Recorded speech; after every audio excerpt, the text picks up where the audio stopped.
Hey guys, welcome to our channel. In this video, you will learn on how to unblock people on Facebook. So first thing that you should do here is you just have to open your Facebook application on your mobile device. After that, you just have to log in to your Facebook account. And once you're here, just simply click on your profile at the top right corner of your screen. Alright, and then you have the gear icon or the settings, so click on it. That's right.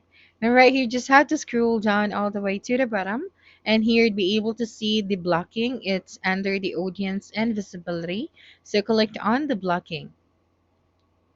And here you'd be able to see all of the users, the Facebook users that you have blocked. Now, to unblock them, just simply click on the unblock option at your right side of your screen. All right, and then you just have to confirm your action. After that, click on the unblock option. So as you can see, we have successfully removed and unblocked that profile on Facebook. So that's it for this video. If you think this video helped you solve your concern, please subscribe, like this video, and leave your comment below. Bye.